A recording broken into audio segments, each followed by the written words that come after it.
Le Seigneur vous bénisse là où vous êtes. On est sur 20 minutes avec le Seigneur.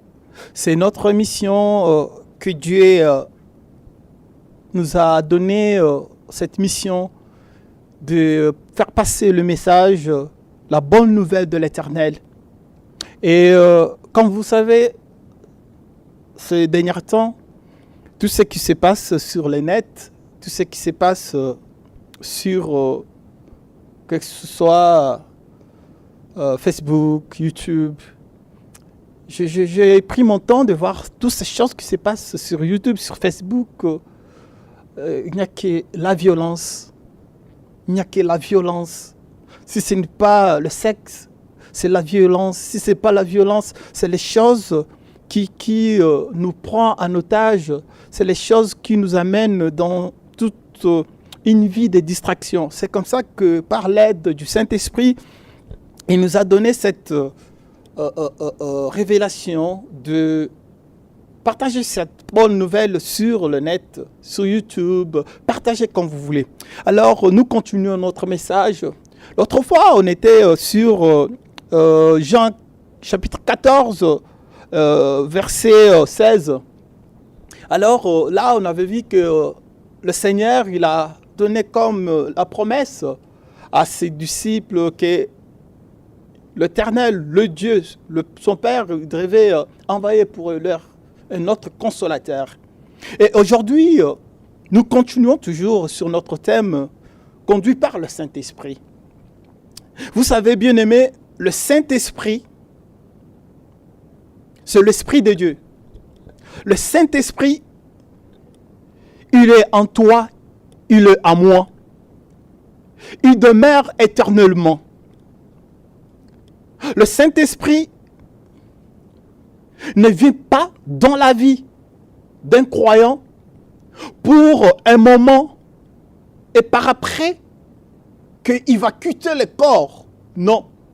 Si nous lisons Jean chapitre 14, verset 16, il dit quelque part là, afin qu'il demeure éternellement avec vous.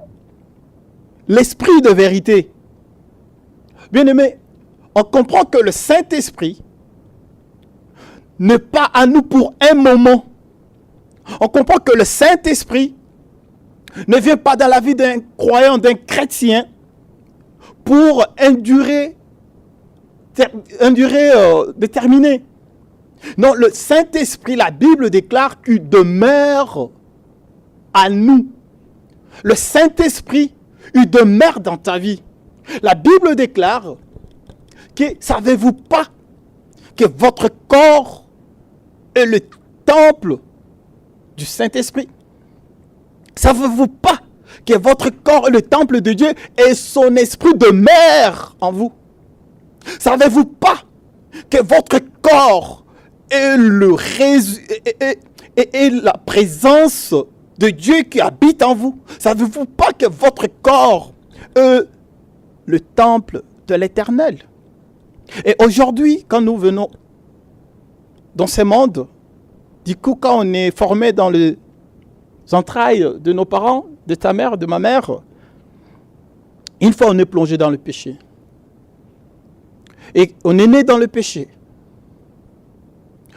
Nous grandissons avec le péché. Mais il y a quelque chose qui va se passer dans notre vie. C'est le moment où nous acceptons notre Seigneur Jésus-Christ comme Seigneur et Sauveur. Quand on donne sa vie à Jésus-Christ et quand on l'accepte comme Seigneur et Sauveur, on va passer par le baptême. On va prendre le baptême d'eau. Par après, quand nous sommes baptisés, il y a le baptême du Saint-Esprit. Le baptême du Saint-Esprit, c'est un cadeau de la part de Dieu. Le baptême du Saint-Esprit, c'est un don.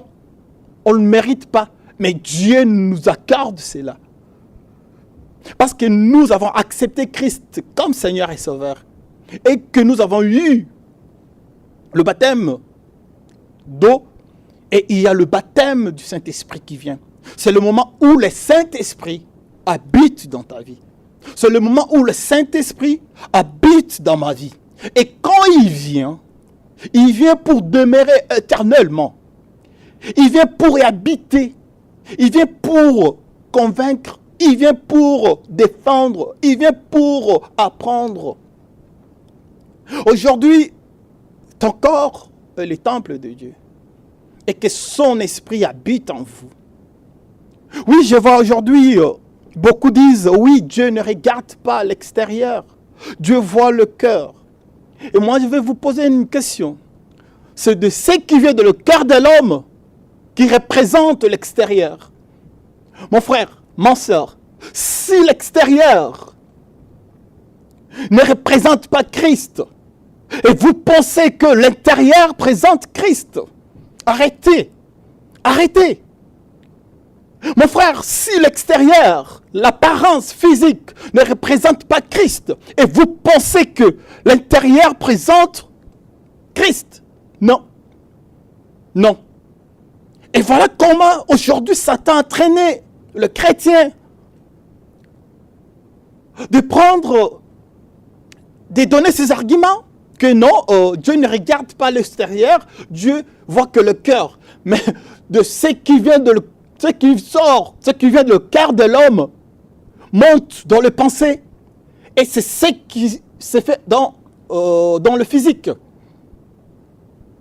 Et le cœur de l'homme, c'est le centre de l'homme. Aujourd'hui, vous habillez les femmes à mini-jupe. Les femmes aujourd'hui, vous aimez bien qu'on vous dise que non, vous êtes sexy. Les femmes aujourd'hui, ils aiment qu'on les dise que non, vous êtes bien habillés. Et quand nous regardons la personne qu'on souhaite qu'on dise qu'elle est bien habillée, on voit presque tout son corps. On voit tout. Et on vient à l'église, on s'est dit que non, Dieu ne regarde pas l'apparence, Dieu ne regarde pas l'extérieur, Dieu ne regarde pas le physique, Dieu voit le cœur. Non, arrêtons de mentir. Ce qui vient du cœur de l'homme, c'est ce qui reflète l'extérieur.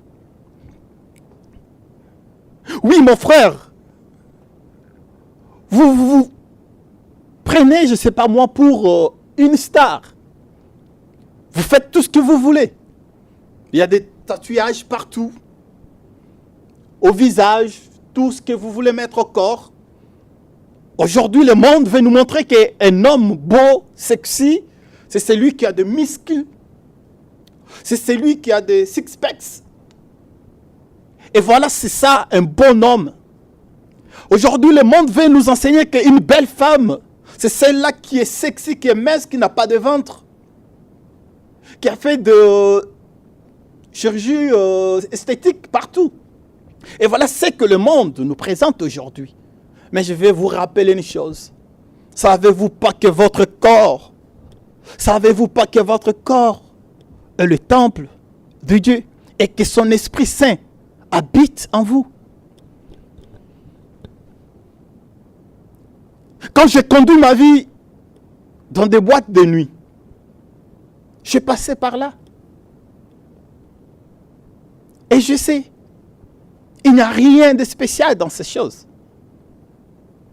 Quand je me donne à l'alcool pour détruire mon corps, le corps que le Saint-Esprit habite, quand je donne mon corps chez le magicien,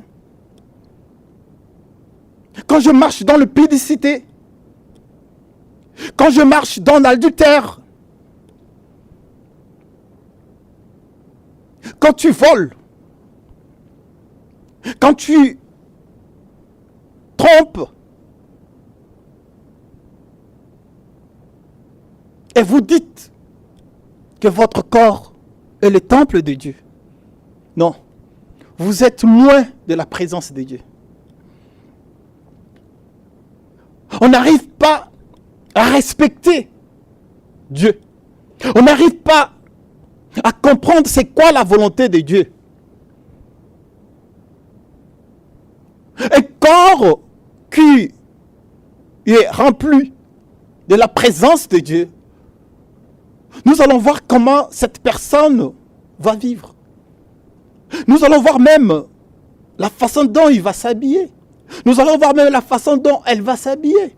On n'a pas dit que non, parce qu'on est chrétienne, qu'on s'habille, je ne sais pas moi, je m'excuse, pas comme nos femmes, nos sœurs musulmanes.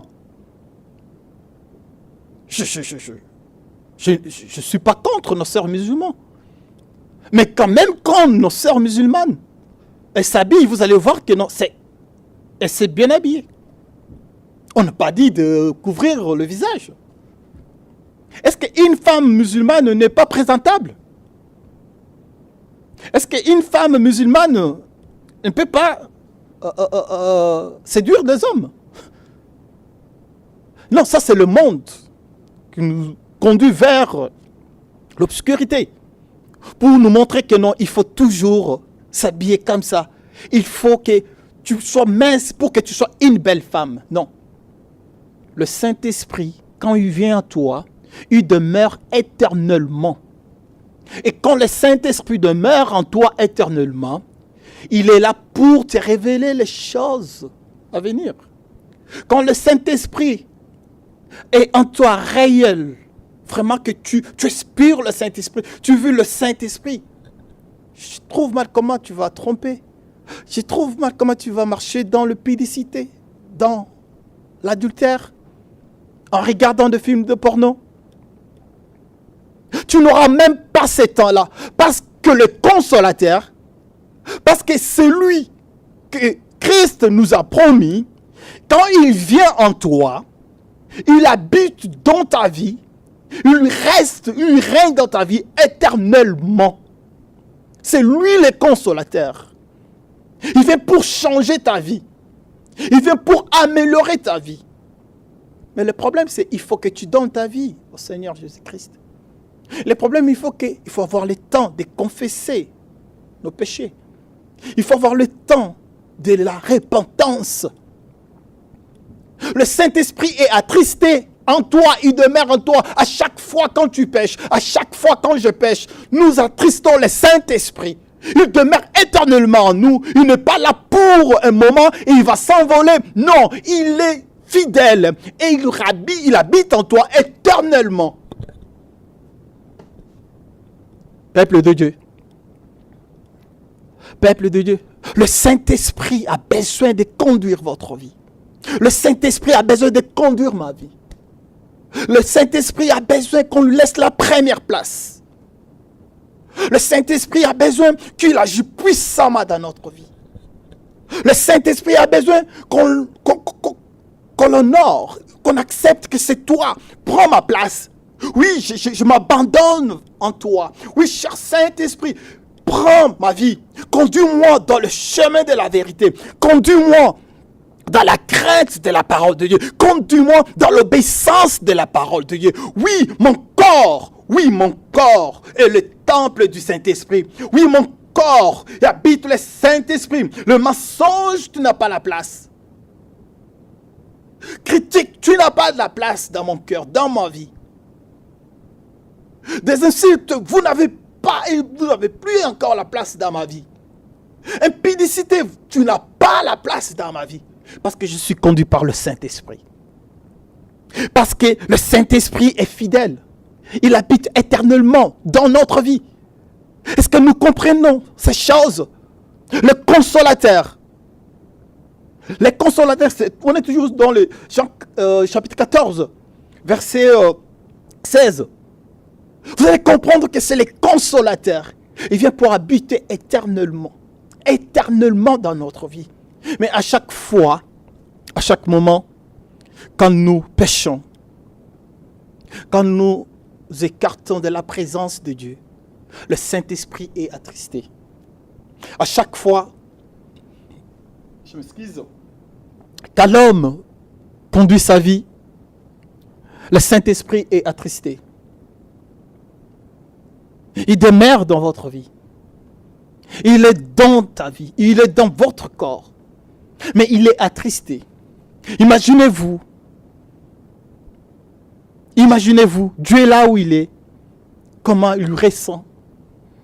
Qu'est-ce que Dieu ressent quand nous péchons? Mais voilà, nous avons la chance, nous avons la grâce de confesser tes péchés, d'abandonner tes péchés et de te laisser diriger par le Saint-Esprit. Un corps qui est le temple du Seigneur, notre Dieu, ne peut pas marcher dans la magie. Un corps que Dieu habite, ce corps-là ne peut pas marcher dans le débauche. Il faut vous poser la question. Qui conduit qui? C'est moi qui conduis le Saint-Esprit ou c'est le Saint-Esprit qui me conduit? Parce que si je suis conduit par le Saint-Esprit, je ne vais pas marcher dans le débauche. Je ne vais pas marcher dans le critique. Je ne vais pas insulter. Je ne vais pas haïr. Je ne vais pas parler de mensonges. Parce que le Saint-Esprit dirige toutes choses. Parce que le Saint-Esprit contrôle ma langue, ma bouche, mon esprit, mes pensées, mon cœur. Il habite éternellement dans votre vie. Il habite éternellement dans ma vie. Nous allons essayer encore de partager la Bible. Jésus-Christ, il savait que il ne va pas encore rester avec ses disciples. Alors là, Christ, il est en train d'encourager ses disciples. Christ, il était en train de parler de sa mort. Que oui, bien sûr, je vais mourir. Mais je vais revenir. Le troisième jour, je vais ressusciter. Et par après, je vais vous laisser. Je vais aller auprès de mon Père. Vous savez, il aimait beaucoup présenter Dieu comme son Père. Parce que c'était ça, la mission de Christ. Et écoute ce qu'il dit aux apôtres. Mais le consolateur, l'Esprit Saint, que le Père enverra en mon nom, vous enseignera toutes choses et vous rappellera tout ce que je vous ai dit. Jean chapitre 14, verset 26. Ici, on voit qu'il est toujours consolateur. La première des choses, il faut faire attention. Il est consolateur quand nous sommes découragés. Il est consolateur quand nous sommes attristés. Il est consolateur quand nous sommes dans la misère. Il est consolateur quand nous sommes désespérés. Il est consolateur quand rien ne marche dans ta vie. Il est consolateur quand vous vivez les moments difficiles. Vous êtes détruit au-dedans de vous. La maladie vous a pris en otage. Et imaginez-vous que vous cherchez la guérison et vous ne trouvez pas la guérison. Et là, vous êtes découragé.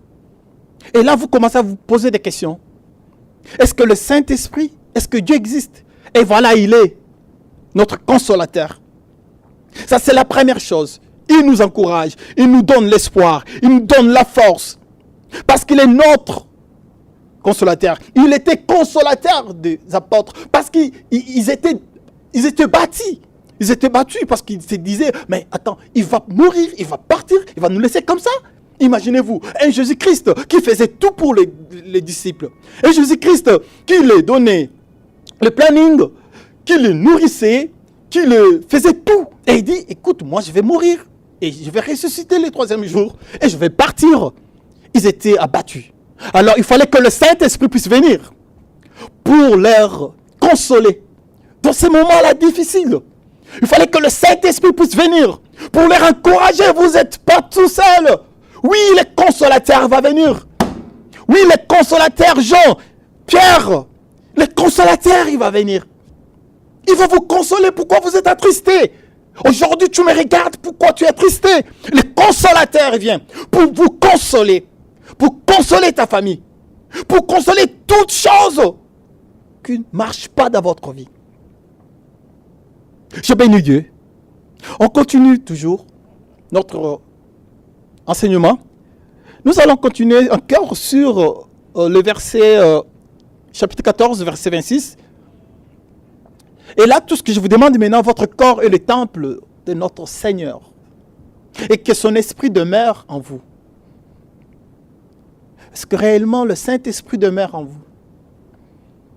Réellement, le Saint-Esprit prend plaisir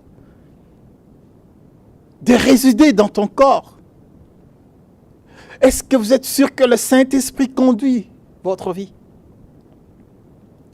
Est-ce que vous vous laissez conduire par le Saint-Esprit? Est-ce que vous avez le temps de confier votre vie au Saint-Esprit?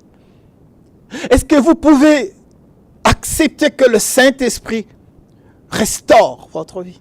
Est-ce que vous pouvez accepter que le Saint-Esprit puisse vous donner la victoire? Cher Saint-Esprit, merci pour ta présence. Merci parce que tu es le consolateur. Cher Saint-Esprit, merci parce que mon frère et ma sœur, même moi, on est incapable, Seigneur, de diriger notre vie. Mais nous croyons en toi. Tu es capable de diriger notre vie. Tu es le consolateur. Oui, je peux conduire ma vie, mais je vais me retrouver toujours incapable dans tout et pour tout. Si je conduis ma vie, je vais vivre dans le péché. Si je conduis ma vie, je vais me retrouver dans l'ignorance. Si je conduis ma vie, je serai comme un aveugle qui marche dans l'obscurité. Si je conduis ma vie, je serai comme quelqu'un qui marche dans le ténèbre. Mais je te prie que tu sois notre conducteur, que tu sois notre consolateur. Glorifie Jésus au travers de nous, cher Saint-Esprit. Ouvre nos yeux spirituels. Ouvre nos oreilles, parce que nous voulons entendre ta voix. Veille sur la langue, la bouche de mon frère et de ma sœur. Sanctifie-nous, cher Saint-Esprit. Glorifie Jésus au travers de nous. Cher Saint-Esprit, merci. Amen. Nous allons continuer notre message toujours sur Jean 14, verset 26. Que Dieu vous bénisse. Bye.